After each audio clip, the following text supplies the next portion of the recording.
एक होता है dihybrid cross. Monohybrid cross में केवल हम 2 कैरेक्टर्स पढ़ते हैं। कितने कैरेक्टर्स? मतलब 2 कैरेक्टर्स का भी मतलब ये कि एक ताल और एक द्वार। आ गई बात समझ में? और डाई हाइब्रिड क्रॉस का मतलब हम जो होते हैं 2 से ज्यादा कैरेक्टर पढ़ते हैं, मोर देन 2 कैरेक्टर्स।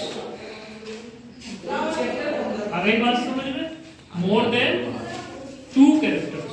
इसे कहते हैं मोनो हाइब्रिड क्रॉस, इसे कहते हैं डाई हाइब्रिड क्रॉस। अब मेंडल ने क्या करा? अब मेंडल ने 2 चीजें ली। एक लिया राउंड येलो सीड।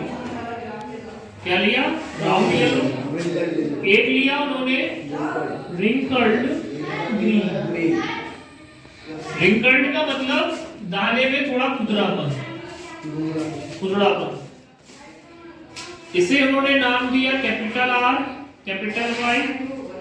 इसे नाम दिया उन्होंने capital small R, small R. समझ में आ गई? इसके बाद उसका उन्होंने क्रॉस पॉलिनेशन कराया। तो पहली जनरेशन जो थी, फिलियल फर्स्ट जो थी, वो राउंड येलो थी। कैसी थी? इससे ये पता लग गया कि जो पहली जनरेशन होगी या जो मेन जनरेशन होगी या डोमिनेंट कैरेक्टर जो होगा वो राउंड और येलो है। क्या पता लग गया इससे? डोमिनेंट कैरेक्टर जो होगा वो राउंड और येलो होगा।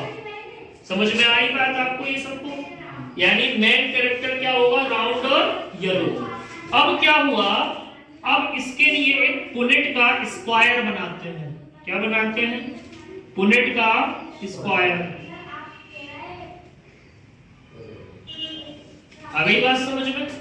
अब क्या हुआ देखो, अकॉर्डिंग टू मेंडल जो राउंड होगा वही येलो होगा, जो रिंकल्ड होगा वही ग्रीन होगा। लेकिन हुआ कुछ और था। हुआ ये था कि राउंड येलो भी था, राउंड ग्रीन भी था, रिंकल्ड ग्रीन भी था, रिंकल्ड येलो। अब बात समझ में आई आपको? नहीं आई समझ में? यानी जो राउंड थे राउंड येलो, जो राउंड थे वो येलो भी थे, जो राउंड थे वो ग्रीन भी थे, जो राउंड रिंकल्ड थे वो भी ग्रीन थे, ठीक है, और जो रिंकल्ड थे वो येलो भी थे। समझ आ रही बात आपको अच्छे से? इसका मतलब ये हुआ कि अकॉर्डिंग टू मेंडल जो राउंड होने चाहिए थे वही येलो होने चाहिए थे, जो रिंकल्ड होने चाहिए थे वही ग्रीन होने चाहिए थे। लेकिन हुआ क्या? जो राउंड थे वो येलो भी थे, जो राउंड थे वो ग्रीन भी थे, जो रिंकल्ड थे वो ग्रीन भी थे, रिंकल्ड थे येलो भी थे। और एक नया रेशियो प्राप्त हुआ 9:3:3:1। 93-31 से याद रखिए इसको। 9:3:3:1। समझ में आ गई? और इसके आधार पर उन्होंने कहा लॉ ऑफ इंडिपेंडेंट असॉर्टमेंट, यानी 2 कैरेक्टर एक दूसरे को ब्लेंड नहीं करते।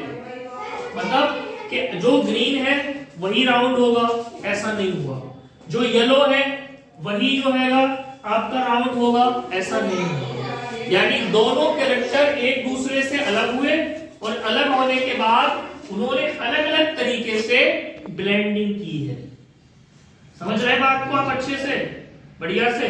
तो इसलिए इसे कहते हैं law of independent assortment. Clear हो गई? समझ में आ गई बात? फिर से समझ लीजिए। उन्होंने 2 कैरेक्टर्स को एक साथ पढ़ा, 2 राउंड येलो को, रिंकल्ड ग्रीन को। पहली जनरेशन फिर से वही प्राप्त हुई, राउंड येलो। तो हम कह सकते हैं कि राउंडनेस और येलोइश कलर जो है वो दोनों क्या चीज है? डोमिनेंट कैरेक्टर है। क्या चीज है वो? डोमिनेंट कैरेक्टर है। और रिंकल्ड होना और ग्रीन होना कैसा है? Recessive character. समझ में आ गई बात? तो ये हो गया मेंडल का सेकंड लॉ, इसको आप जो है यहां से समझ सकते हैं। ठीक है, मोनोहाइब्रिड क्रॉस मैंने बता दिया, डाइहाइब्रिड क्रॉस बता दिया आपको। फिलियल 1 ये प्राप्त हो गई, फिलियल 2 ये प्राप्त हो गई। 9 रेशियो 3 रेशियो 3 रेशियो 1 93 31 93 31। समझ में आ गई बात? तो इस तरीके से मेंटल के ये दोनों लॉ हो गए। ठीक है, इसमें एक बहुत महत्वपूर्ण टॉपिक है जिसको हम समझ लेंगे, सेक्स डिटरमिनेशन को। ठीक है, सेक्स डिटरमिनेशन और समझ लीजिए इन मेल के केस में। ठीक है, समझा रहे हैं सेक्स डिटरमिनेशन। ठीक है, सेक्स डिटरमिनेशन को थोड़ा सा और समझेंगे।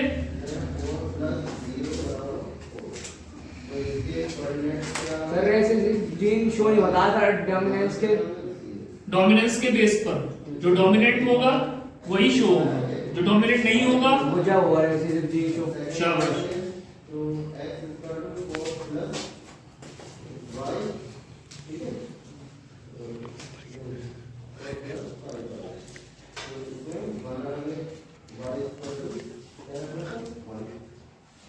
बनने की वीडियो अरे मिटा sex determination in male.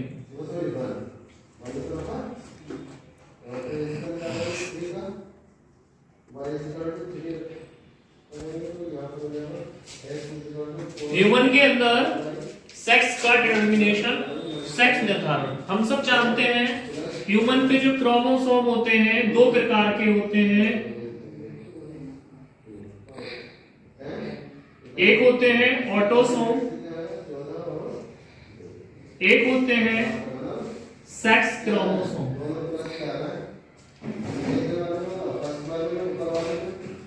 Autosome बेटा 22 जोड़ी है और एक जोड़ी सेक्स क्रोमोसोम।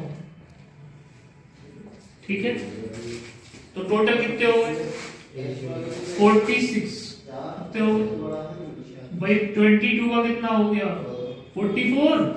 पेयर है तो जाहिर सी बात है दुगना करेंगे, 44 और 2 46, एक पेयर के 2, तो 22 पेयर 44, एक पेयर के 46। ठीक, अगर वो लड़की है, बॉय है सॉरी, तो 22 पेयर प्लस 44 प्लस एक्सेस होगा।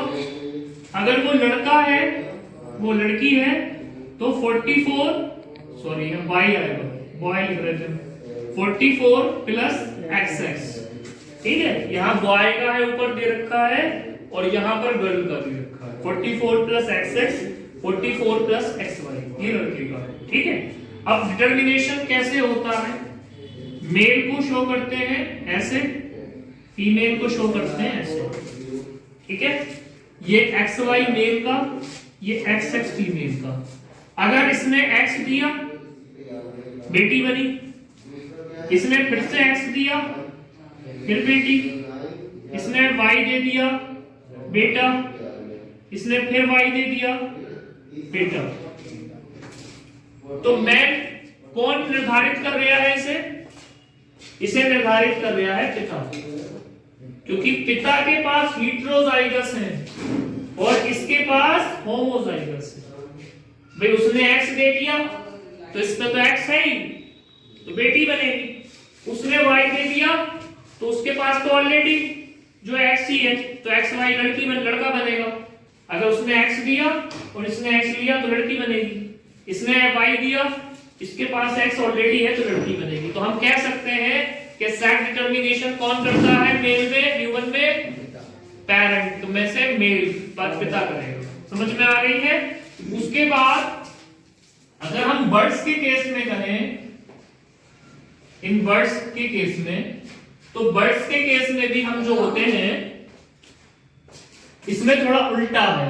इसमें ZZ जो होता है मेल होता है और ZW जो होती है वो फीमेल होती है। अरे ये बात समझ में? इसमें जो सेक्स का डिटरमिनेशन है वो फीमेल करती है। अगर ZZ बनेगा तो मेल चाइल्ड, मेल चाइल्ड, और ZW बनेगा तो फीमेल चाइल्ड। अरे ये बात समझ में? ये है मेल चाइल्ड और ये है फीमेल चाइल्ड। समझ में आ गई बात? ये हो गया सेक्स डिटर्मिनेशन इन ह्यूमन। आज की क्लास में इतना ही, बाकी कल पढ़ाएंगे। ठीक है, स्टॉप कर दे। वो ये